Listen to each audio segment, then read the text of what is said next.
kung okay lang sana yung naging status namin dito sa Manila. Hindi na sana ako uuwi dahil ay kong malayo sa aking asawa. Dahil po sa tagal na po na magkasama kami, nakakalungkot po.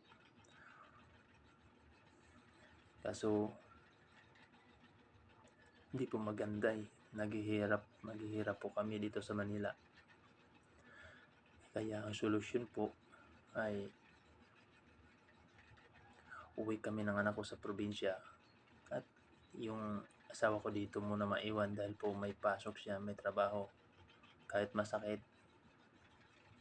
titiisin ko para sa kinabukasan ng aking anak dahil doon ko po pag-aralin dahil malapit na po ang paaralan.